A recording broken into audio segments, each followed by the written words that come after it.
All right, let's kick off. So yes, my name is Alexandre Sanfrediani. I'm a principal researcher at the International Institute for Environment and Development, and together with my IIB colleagues that are here today, Paula Sevilla, Camila Cosina, and Annabelle, we are part of the Secretariat of the Hub for Housing Justice. And it is a great moment of celebrations to launch the 4 provocations about and for housing justice. And we have a great panel here with us today to talk about them. And it's great that you are able to join us. So if we go to the next slide, please. So yeah, what is the Hub for Housing Justice? So the Hub is a collaborative initiative that is led by networks of civil society organizations, research organizations, and we came together to really think of ways through which we can advance housing justice, how we can share agendas, connect activities, align advocacy efforts, and to promote learning in ways that we can feed into ongoing struggles related to housing justice. You can see the partners there of the Hub, which include IID, Slum Dwellers International, Habitat International Coalition, the Asian Coalition for Housing Rights, the Global Platform for the Right to the City, World Habitat, Instituto Pólis, the Butler Development Planning Unit, and Housing Justice Network. And apart from the partners, we have also more than 20 key allies that are also part of the Hub network and activities, which is great that we are able to do stuff together. So in the next slide, I will just share with you a bit of the agenda for today.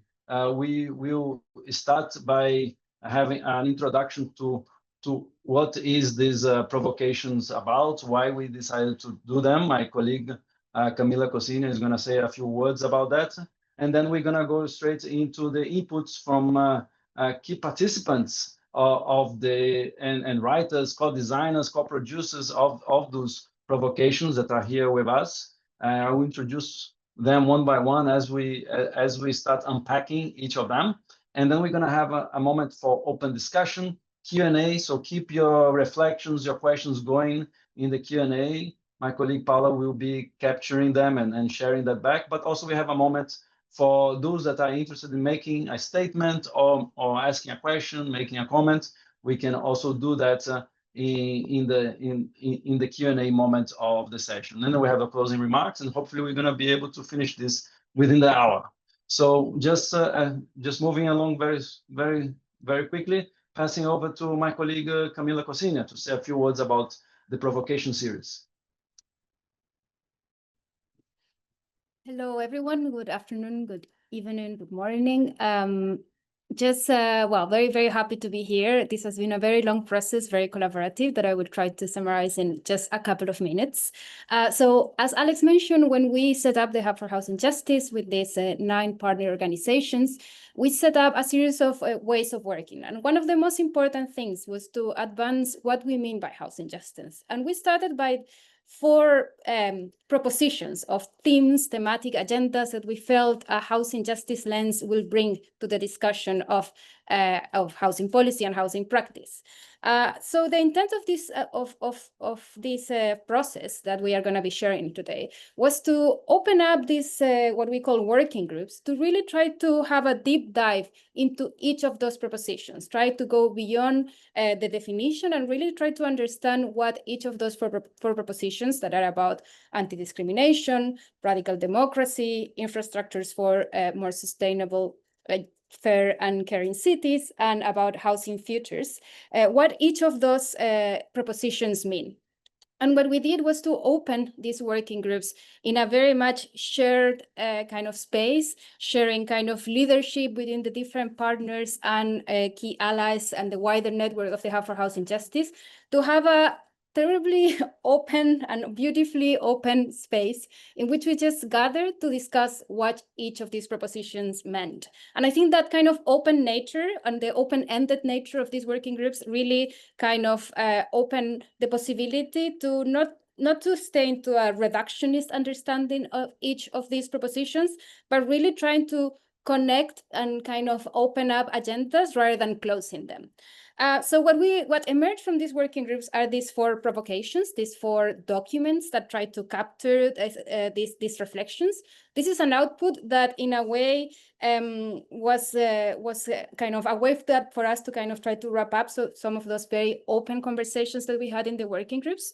And just to say one word before we move into the actual content of these provocations, I think something that was very important for us is to see this first exercise of these working groups within the Hub for Housing Justice, not so much as a process of creating a kind of an advocacy or an influence document, but more as an exercise of collective sense making, on trying to think together with partners and organizations of different nature what these things mean for us, and how that expanded understanding of these propositions could be a tool for mobilizing ourselves, for bringing others to the conversation, and to really create some kind of actual content of what a housing justice, a collaborative housing justice agenda mean. So that's the context, and we're going to be hearing today, as Alex just mentioned, about these 4 provocations that hopefully will open up more conversations rather than closing them. Thank you very much. Back to you, Alex. Thank you, Camila, for this introduction. And yeah, great to really try to capture what this is in terms of its intent, what we're trying to get out of it through this process. But now let's go into some of the more content-related issues related to each provocation. And we have a really nice panel here with us today to guide us through this. So if we go to the next slide, we asked some key actors, co-producers of each of these provocations to answer the following question. What is the provocation about, and how does it intend to advance housing justice? And we're gonna start with Yolande Hendler, that has been a super active partner in crime in this process, Secretary General of Habitat International Coalition, and she's going to tell us about what happened in the working group that has developed the provocation that is there in the slide, entitled "Housing as Infrastructure for More Caring, Fairer, and Sustainable Cities and Human Settlements." Over to you, Yolande. Thank you so much, Alex, and greetings to you all. It's really such a pleasure to be here and to speak on behalf of our working group as well. Since time is short, I'm going to get right into it. And I would like to start with a quote, actually, which our provocation starts off with.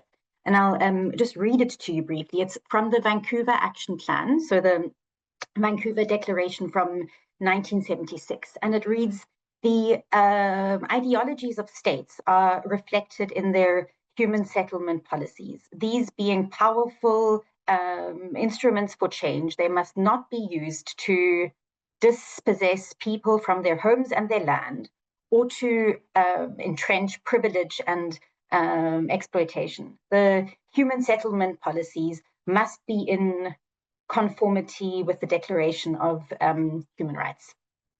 What does this mean? It means that the way that we view housing and human settlements really, really matters.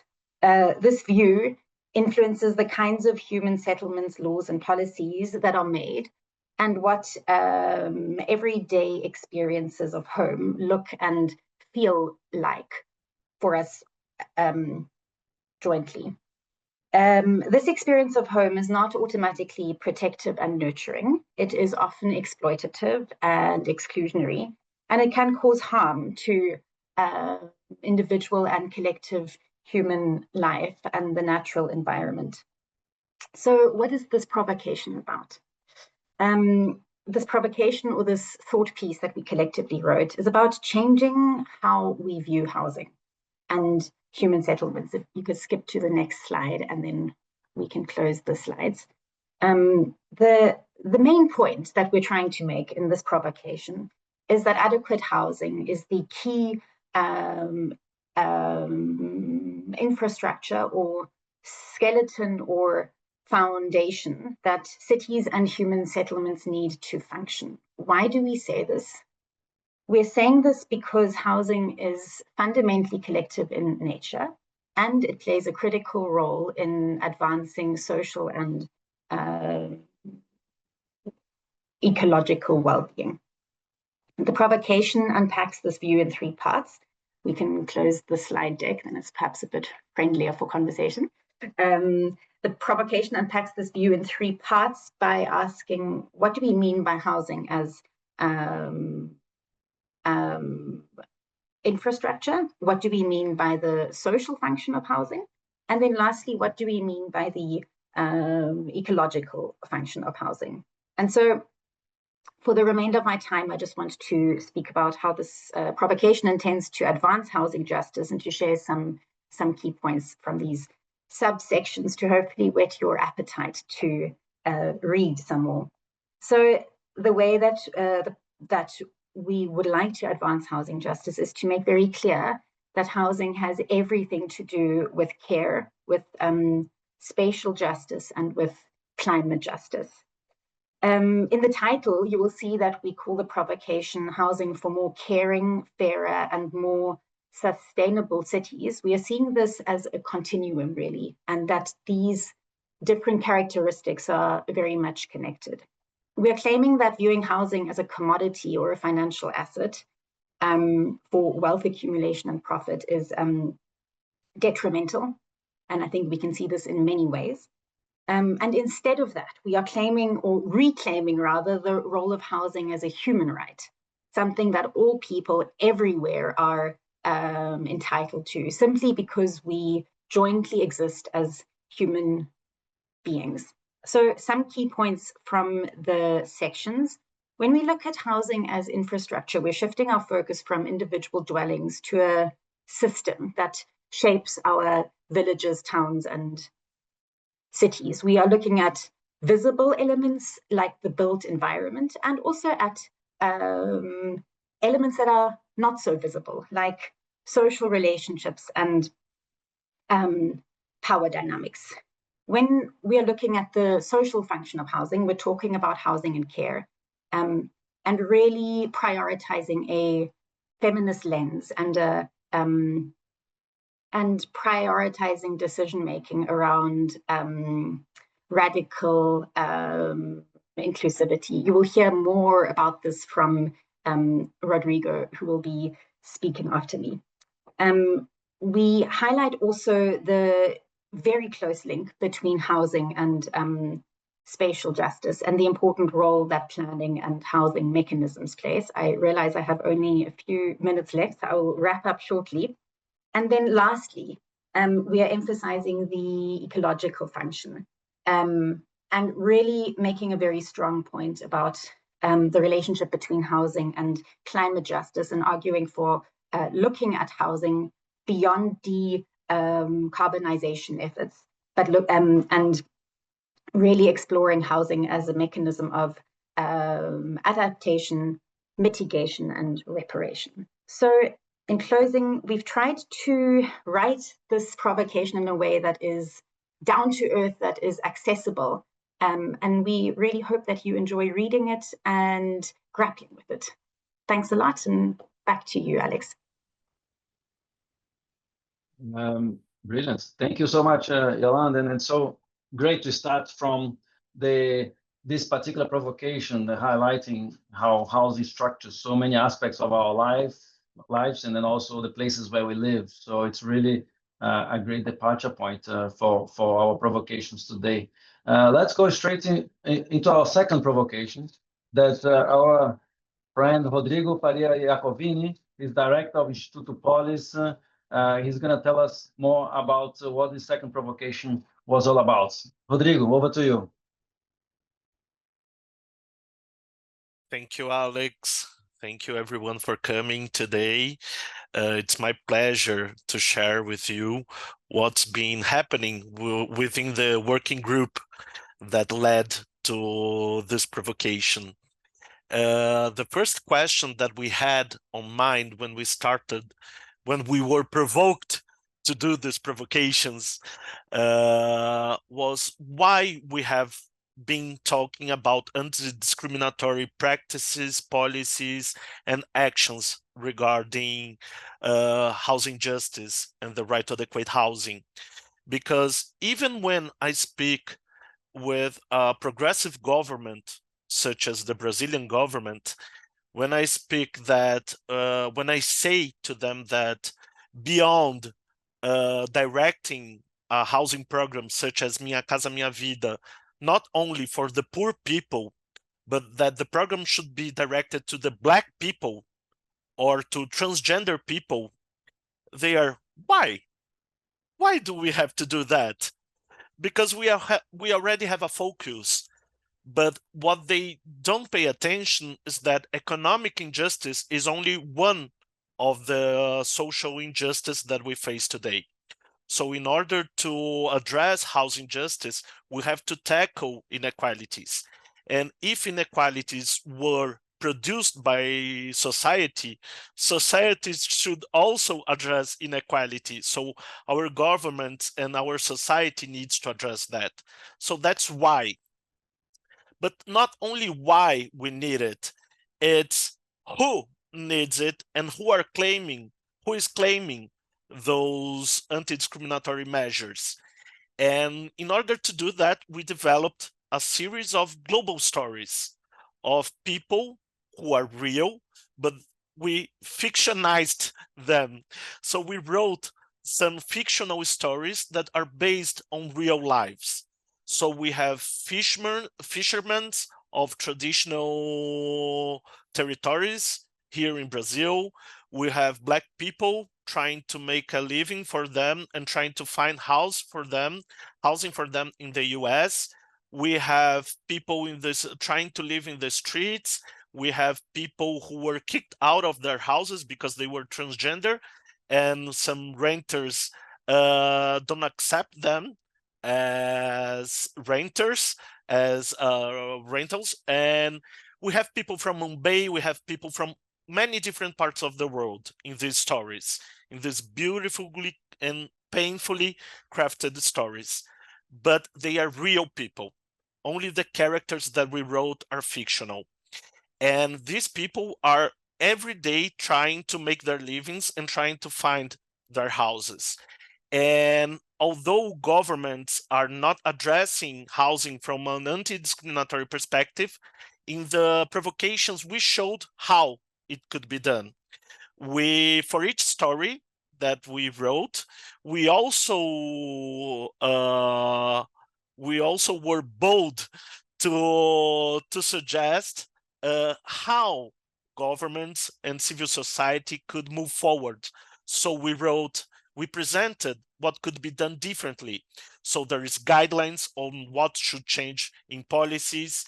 We suggested concrete measures.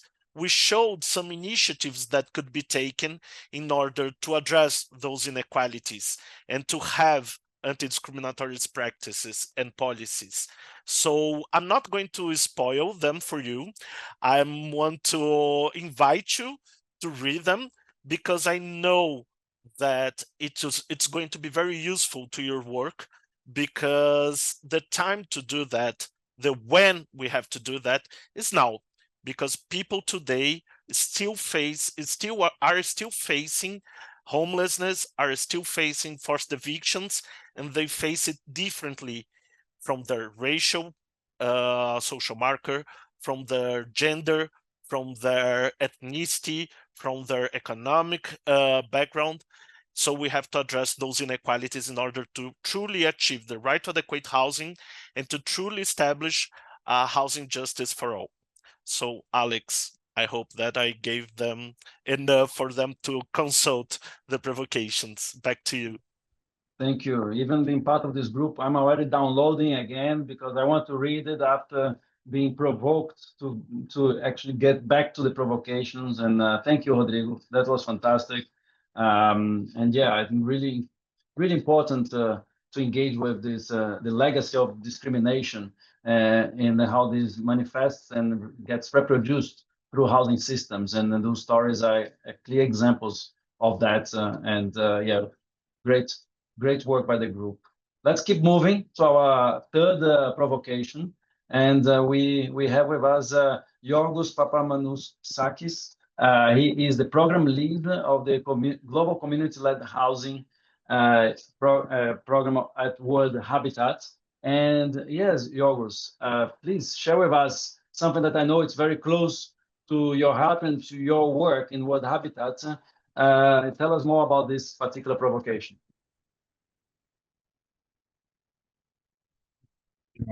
Thank you. Hello, everyone. I have a little provocative story to start with, to introduce this provocation, radically democratic housing in hard times.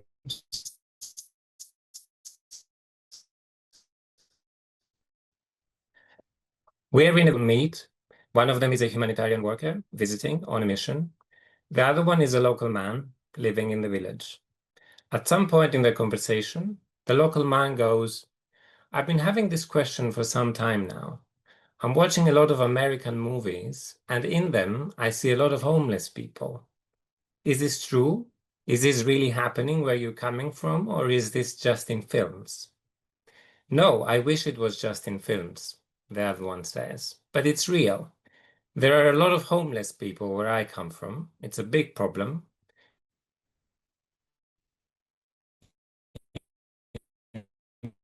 Many cities in Europe too.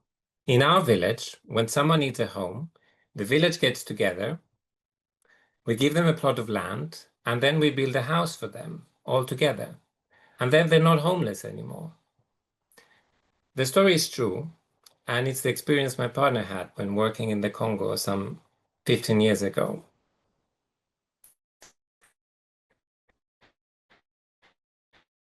And I know what you're thinking. A society and a way of life that cannot be compared to our own. This is impossible to happen. However, beyond its uniqueness, and this is by no means a generalized illustration of the realities of either the Congo or Africa or most of the world, to be fair.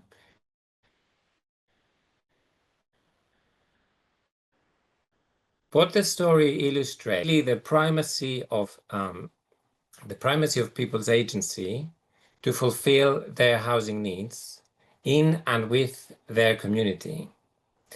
This agency, this ability to fulfill our housing need, having a community of people leading how and for who land and housing, that housing is all about. And I think it's one of the core elements of housing justice. And I would further argue this is how housing has been produced for the vast majority of human existence, before our current anomaly where housing is profit. So with this provocation, we have started putting together the terms, approaches, and concepts that hold much promise to make housing fairer and more just. Cooperatives, autogestão, the social production of habitat, community savings groups, auto-construction, and many others. We have further tried to map how these different tactics and approaches can not only make housing more democratic, but also how housing practices, how modes and models of housing are helping to create societies that are more democratic and communities that are more democratic. This glossary project is far from complete, and it's a lot more about starting a conversation than a complete overview. We do invite you to share it, to read it, and join us in expanding it. Wonderful. Thank you, Yiorgos. I'm taking the cue that you concluded here. Yes, thank you. Great.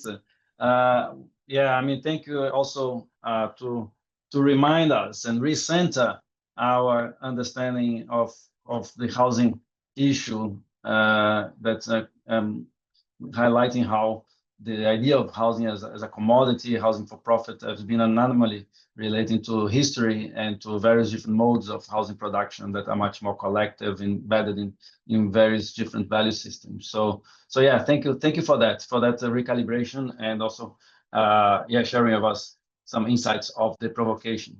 Now we are approaching our last provocation, and we have with us Beatrice De Carli, who is the Managing Director of Architecture Sans Frontières UK, Architecture Without Borders, and also the current chair of ASF International. Beatrice, thank you for being here with us. And I know you have been integral to the group shaping this provocation and provoking us to think about not only the past and the present, but also about the future. So yeah, handing over to you. Thank you. Hello, and thank you everyone for being here. I also wanted to start by thanking the Secretariat of the Hub for convening this event, because it's a great privilege to be here to share this collective piece of work. And so the first provocation, a map of imaginations for broader housing futures, is about, as the title says, imagination. And the document opens by asking, when we think of housing's future, what comes to mind? And too often the images that we see in debates about the future of cities are either focusing on luxury towers in global cities or dystopian landscapes shaped by crisis and conflict. And in working on this provocation, we saw that this type of images often reinforce inequality because they suggest that nothing can change and that the status quo is somewhat inevitable, that there are no alternatives. And we convened around the idea that this is dangerous because without imagining a different future, it's impossible to make change happen. And so what this provocation is grappling with is the question of what if we imagine housing differently, like a housing system that is built collectively, that challenges exclusion, that confronts discrimination, as we heard, and embraces democratic participation. So to explore this idea, the group that was behind this provocation asked also to move back and forth between two key questions. On the one hand, we had conversations around what type of housing futures do we want to see? And on the other hand, what practices already exist in the present that challenge dominant models and bring these futures to life here and now? And within the group, we explored this by looking at real-world housing examples, many of which are captured in the document itself. And we also considered a number of broader ideas for the future. And these examples and ideas shaped each other through our listening, discussing, and imagining together. And quite crucially, the examples that you will see in the document were not conceived by the group as mere illustrations. We have been looking at these examples as practical ways of rehearsing the future, showing that alternative housing practices already do exist and can be nurtured, can be amplified, can be taken forward in policy and practice. So then from this work and this movement between different examples and different places came also the idea of creating a map of housing imaginations. So the provocation itself is told and is illustrated as a map. And this is the map of a city that is built from pieces of different places, different initiatives, or different coalitions that have inspired us to imagine housing otherwise. So in the provocation itself, this imaginary city rests on 4 key actions that we sort of put forward as a way of telling the story of these examples.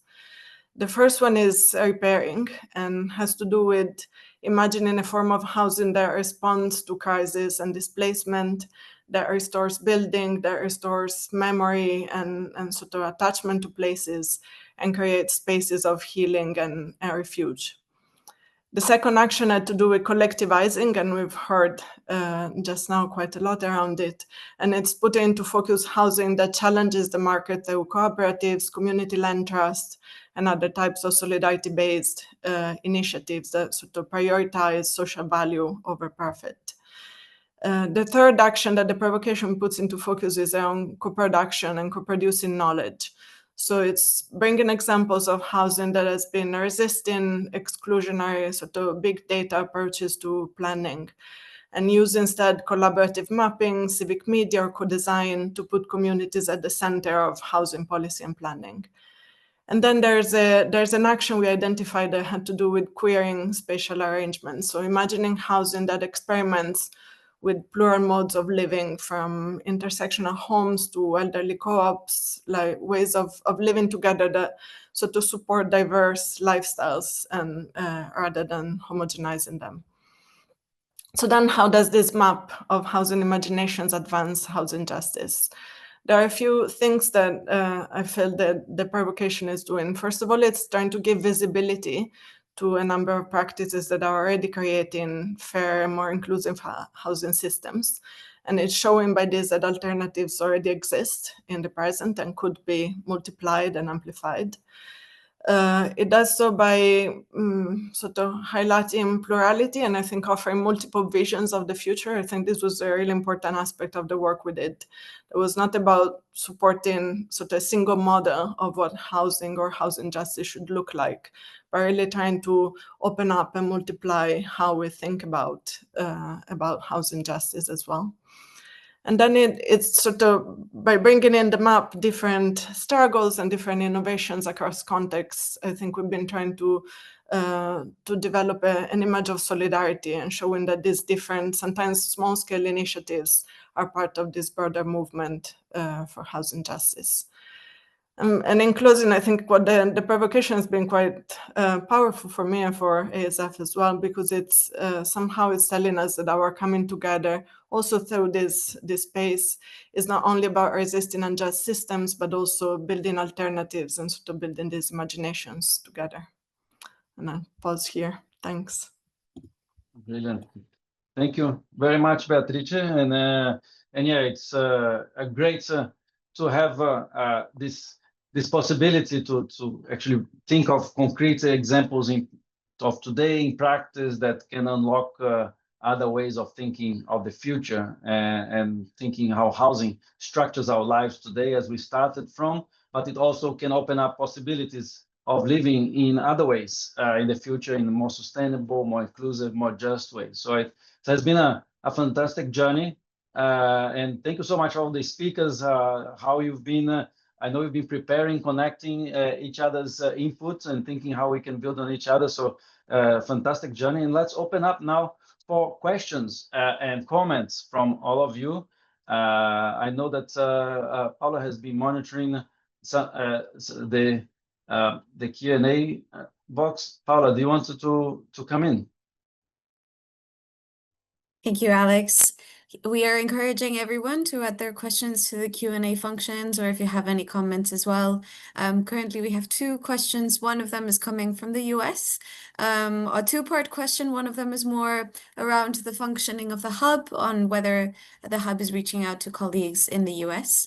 Maybe, Alex, if you want to talk a little bit about that one. And then another interesting one is how to challenge a country such as the US that values property rights over people's rights, which is some of the provocations briefly touched on that, but perhaps from experience you can also expand on. That's it for now, but I'll keep on monitoring the Q&A. Sure, and just to remind everybody that also, if you want to come in, make a statement, also please let us know, and we can make sure that happens. Robert, yeah, on the hub, we are very open to allies from anywhere in the world that is interested in advancing housing justice. At the moment, the Pathfinders, a group at New York University, has been a key ally for the hub, engaging in many of the working groups and have been bringing up some of those issues in our conversations. So and at the same time, also the Global Platform for the Right to the City, as a network with whom we've been collaborating with, also have members that are in the US, and we've been trying to share as much as possible information about the hub. And yeah, please encourage groups, organizations that might be interested to get in touch with the hub, to be part of the hub activities. It would be fantastic to build those bridges. I wonder if any of the panelists would like to react to the question that was shared, or also colleagues, Camila as well, and Paula, encouraging your engagement here. Does anybody would like to come in? Yolande?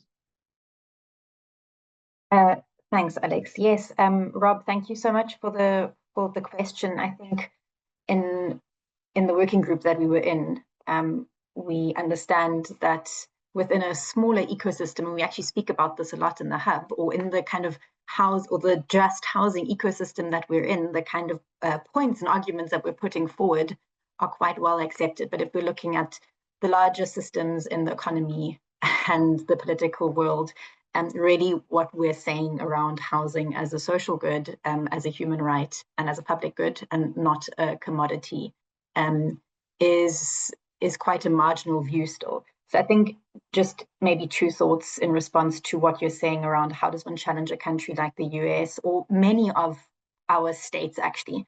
I think on the one hand, the battle is perhaps on an ideological level, and on a conversational level about sharing and about making just quite explicit the links between housing and other agendas that are topping political priorities like care, like climate,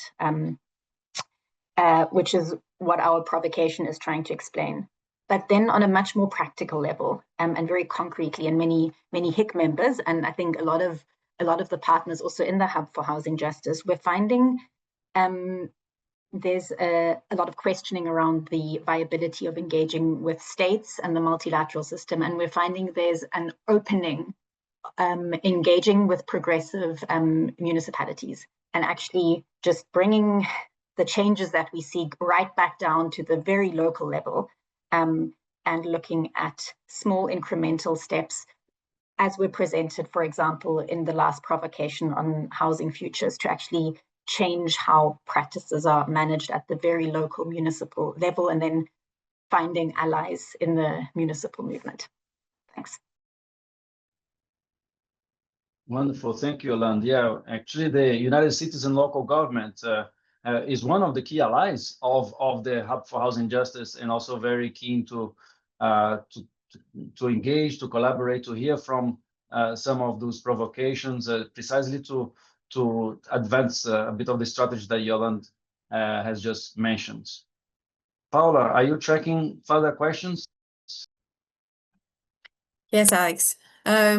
So some other questions that are coming up are about how to use the provocations in the upcoming months. We'll leave to the closing a little bit, but there are some interesting questions. One of them is around informal settlements and the role that it plays in the provocations, not just in terms of housing policy, but also the involvement of informal settlement dwellers. So if there's anyone that wants to contribute to that question. And there is also another question around social rent programs in comparison with private social housing, perhaps a reflection high level on that one, with a related question directly to Rodrigo around the program Moradia Primeiro, around prioritizing people that have been using drugs and alcohol, and also how to get involved. We will also touch that on the closing remarks.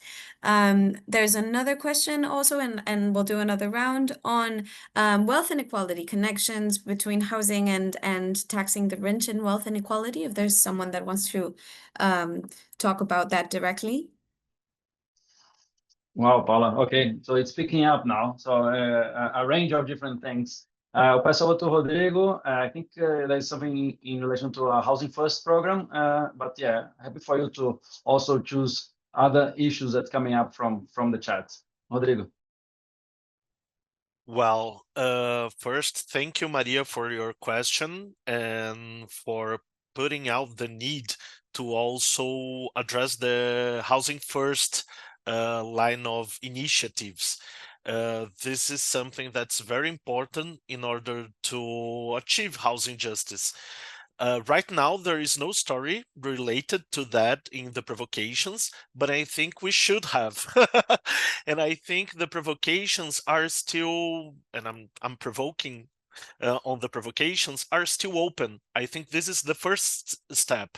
I think maybe the provocation on anti-discriminatory could be a map of stories and arguments on how we can change those scenarios, and people who are dealing with another issues and subjects that deals with inequalities could also contribute with some stories and with some guidance initiatives and examples. So I'm leaving here a question on how we can open up this process also to receive other contributions such as that. And Housing First is an amazing one, amazing issue to be dealt with. And I think we would like to receive this contribution as well. And on the social rent question, and also on first the social rent, if we should prioritize social rent over, I think we should challenge the private property as a means to address housing needs, to address housing justice. This is central. But if it's a rental program, if it's a promotion or a subsidies for in the market, I think we have to open up all the possibilities and think that you have to have a basket that of programs and initiatives that address different realities, not only saying that maybe rental is now the priority, rental housing is the priority, social rent is the priority. We have to have many of them, and we will only have many of them if we address that as a responsibility of the state, a responsibility of society, and not an individual responsibility. And this is then making housing a priority in the public agenda. And last point, 30 seconds, is that on informal settlements and popular territories and communities, we are thinking on the way that radical democratic housing is led by those community, is trying to address housing from who is claiming the housing on the ground. So it's led by those informal settlements dwellers, is led by those people living on the ground. So this provocation is amazing to dialogue with this question. Thank you, Rodrigo. Any other reactions to the various questions, comments that Paula read before?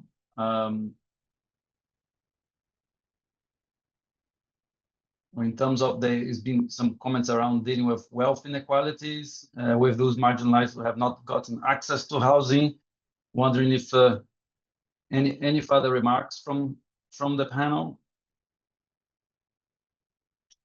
because otherwise we can start moving towards some closing remarks. We have a surprise question, not so.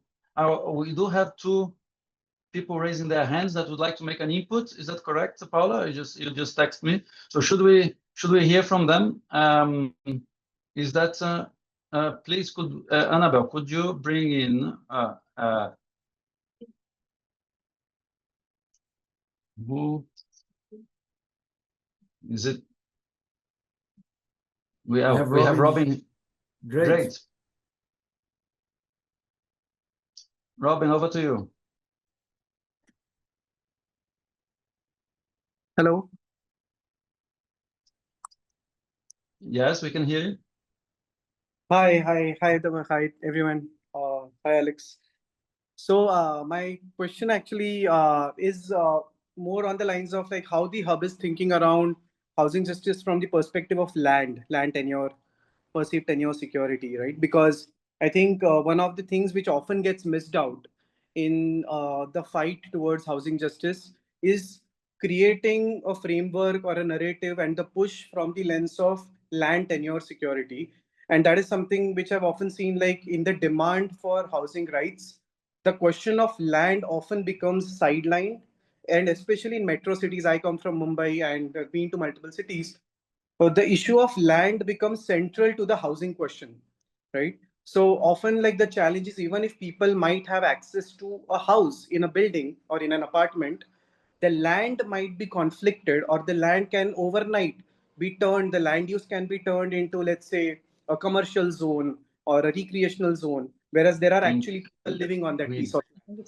So I'm curious to understand, as much as we are thinking about housing, are we also consciously, there is an attempt to also build this narrative of land tenure and, you know, collective tenure security, perceived tenure security.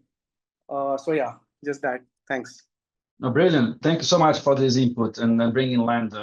This is the first provocation series, so I guess there's so much richness here coming through of ideas for another provocation series. Yes, I didn't recognize you, Robin King. I know Rohit and I know you, and I couldn't connect the two faces. So, but yeah, thanks, Rohit, for your inputs. It's great to have you here with us. There was another hand raised. Could we? There's a second. Yeah, Robert, please come in. So, thank you all.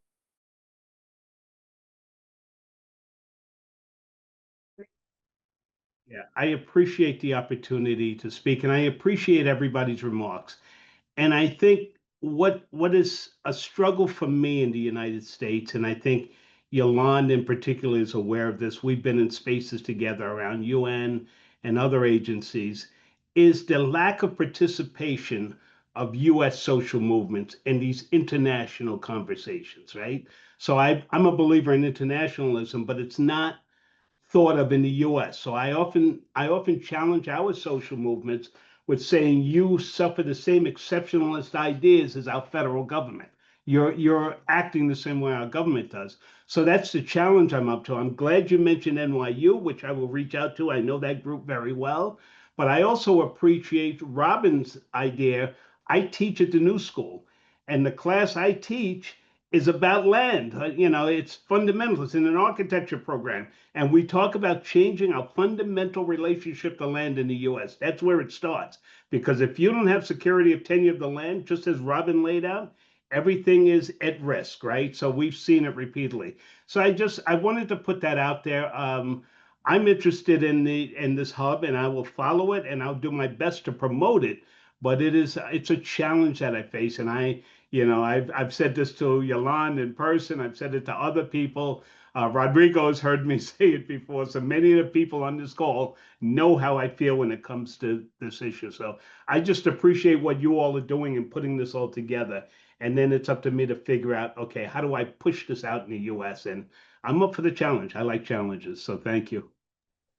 I love it. Rob, thank you so much. I mean, it also from one of the first activities in exchanges that we did, you participated and making a video about what housing justice means to you. And it was so inspiring event that we had now, maybe a couple of years ago, with your engagements that really was the seed and the basis for many things that happened afterwards. So yeah, let's take that challenge and let's continue working together in trying to reach out to groups in the US and North America more generally, to try to make those connections happen. So we are 10 minutes now to the end, and I did have a very important question that I had for all of the panelists, because it has to do also with some other questions that came at the Q&A boxes. That was around how we can make use of it. And we have those provocations now. We have done it. The process was fantastic as a mechanism to build coalition, sharing experiences and building shared agendas. It's been fantastic, and we hope to continue doing that. But we want to hear a bit more practically how are those provocations going to be useful to the work that you're doing on the ground. From IID perspective, we proposed a session at COP, for example, that we'd like to bring together the hub partners and think of those provocations in relation to some key COP negotiations process, more specifically on the indicators on the global goal of adaptation, to see to what extent housing justice issues and those provocations are reflected or not on those. So that's one way of trying to activate those provocations and thinking of how it can engage with some concrete conversations in practice. But handing over now, and I'm going to start from the other way around. I'm going to start from Beatrice and asking you to share your reflection, how you will make use of those provocations in the work that you do in ASF. Okay, thanks. Didn't expect it to come this way. So yeah, as we introduced me, I'm the general manager of ASF UK, which is a relatively small nonprofit that uses community-led design and planning to advance fair cities. And the work that we do in ASF is very place-based. So we work alongside particular community groups and their support networks to shape their spaces and to advocate for change in policy and practice. And this tends to be quite locally based. And I found that the provocations and generally this network have been very helpful to connect this local and place-based work to bear their agendas. Partly as a reminder that some of the local initiatives we take, say we are working in post-earthquake Antakya in the south of Turkey or working on occupied buildings in Johannesburg. So to look at how these local initiatives are part of a wider movement for imagining other forms of housing.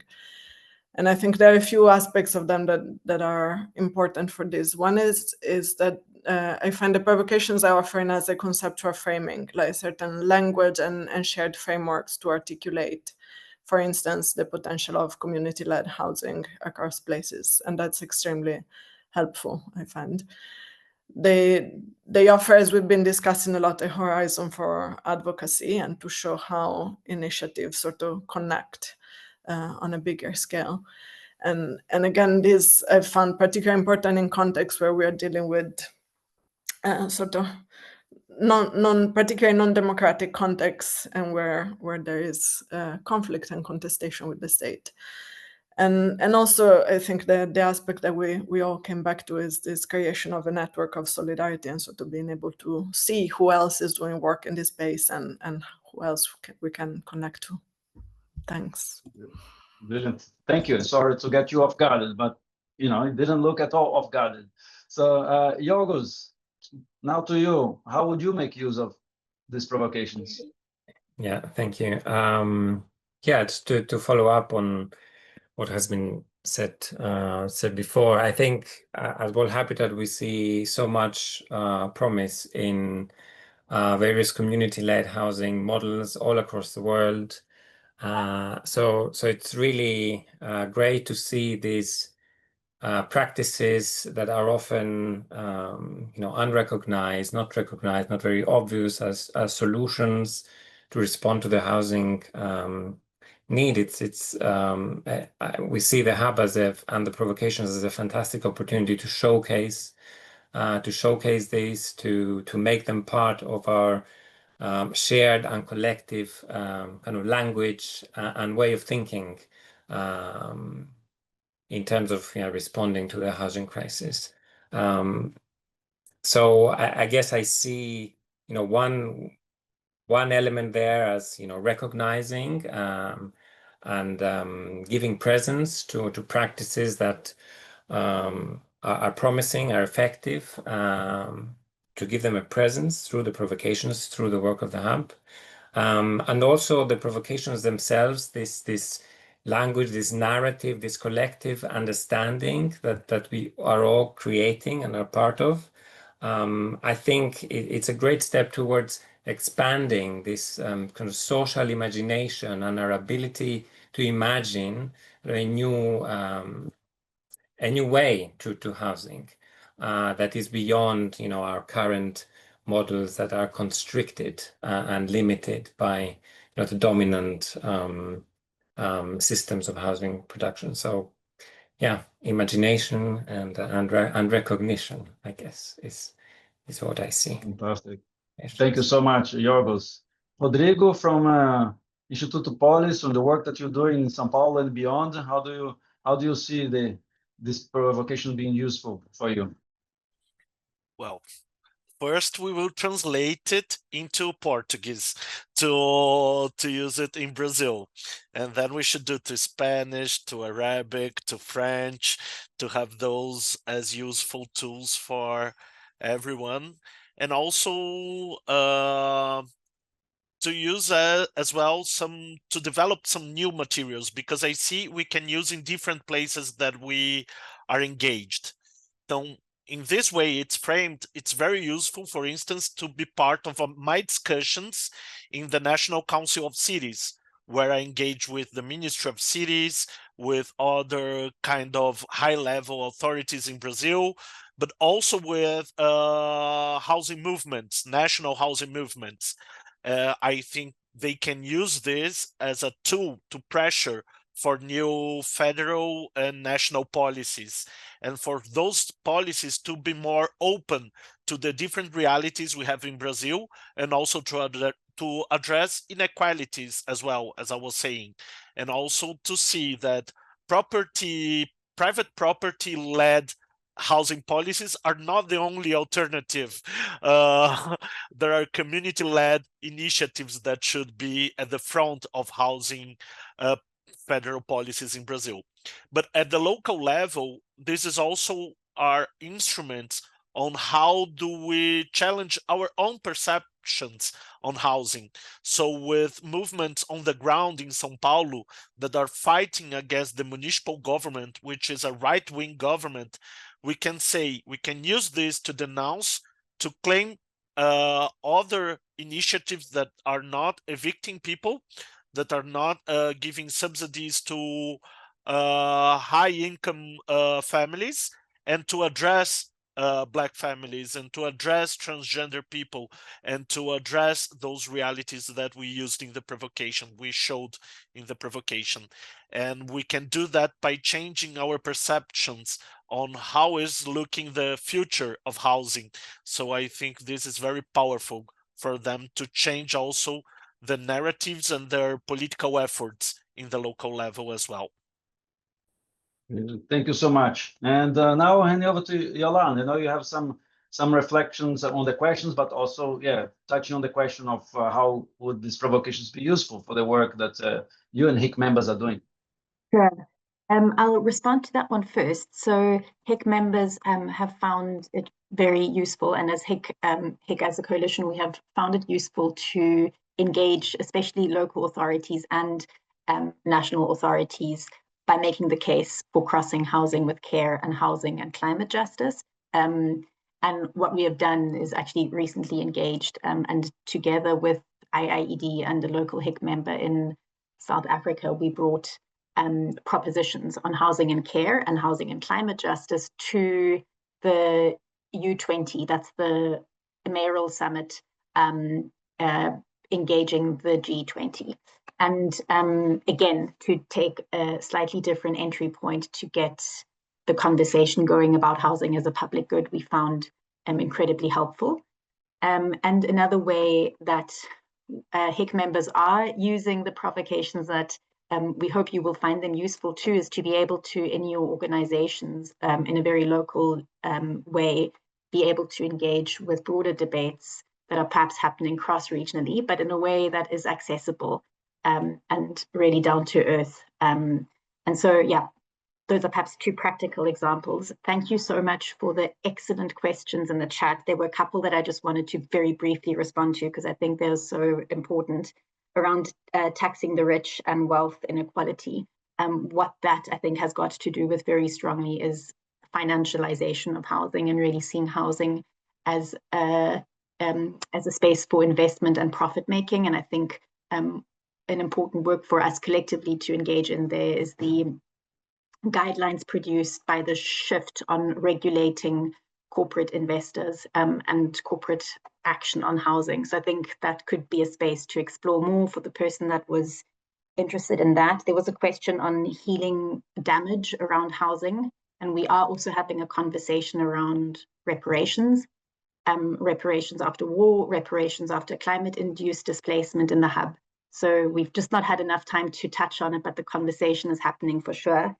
Informal settlements, I think just there briefly, I wanted to say, when we're speaking about housing in the hub, we're not excluding settlements. Housing is the broader system that very much acknowledges, encourages, and builds on the realities in various informal settlements, and that the radically democratic practices, for example, that Yiorgos was presenting, are emanating also very much from those spaces. And then lastly, there was a comment on having a consciousness on colonial disparity around housing, especially in regions that are ravaged by conflict and occupation, like in Gaza and Lebanon. And there, at least within HIC, and we have also had this conversation broadly in the hub, we've held a series of teach-ins looking at the relationship between Palestine and habitat. and particularly drawing on the colonial dynamics and power disparities there. There's more on the HIG website if you'd like to look at that. Thanks. Wonderful, Yolande. Thanks so much for sharing this. I'm going to ask, Rodrigo has destabilized our very strict procedures and wanted to make a suggestion. But before we do it, I'm sorry we're running a little bit over time. There is a link we're going to be sharing for a survey. We really want to hear from you that attended this session. Any resource you'd like to share with us, any comments, any reactions around this session, please fill in the survey, share with us your ideas, share with us resources you'd like us to upload in the website that you think are useful related to this conversation. Yeah, let's really please make sure that take ownership of the hub. Think of it as a place where you can also build connections and share initiatives and resources with us and with others that are connected to this agenda. I hope it can be useful for you attending this event as well. But before we close, Rodrigo, you wanted to give us let's use this word for the 1 billion times in this, a provocation. Go on, Rodrigo. Passing over to you. I was going precisely to suggest something in the direction that you mentioned, to use the hub. There are so many wonderful questions here that we could not address today. Such as Yolande, I wanted to dialogue with them as well. And I think we can build on those questions to maybe develop a series of posts on our social media to spark the conversation, because this is the purpose of today. It was to spark the conversation on the provocations, on housing justice, and maybe we can take those questions and try to address them and to spark the conversation in the housing hub, the Hub for Housing Justice social media, because then we can engage further, we can develop further the comments and the answers, because there are so many interesting ideas to convene. Love it. I love the idea. So please follow us in LinkedIn specifically. That's where we have been sharing some materials. But let's do that. Let's throw some of those questions back to social media and hope that we can engage together and address them. So yeah, just closing now. Once we close this, yes, subscribe to our newsletter. Is another mode of communication that we also have. When we finish this Zoom call, a survey will pop up. You can decide to answer these questions now, or you can click on the link that Annabelle just shared in the chat as well to do later. Thank you, everybody. Thank you, the panelists. Thank you, all those that were involved in the working groups. I know some of you attending this session, you were in the working group, participating, engaging, co-creating these provocations. And I think, as Rodrigo said in the end, I couldn't agree more. I hope it has sparkled some more questions and some desire to continue dialoguing, talking, and trying to advance housing justice collectively. So thank you, and I hope you have a good day and the rest of the week. Bye-bye to all.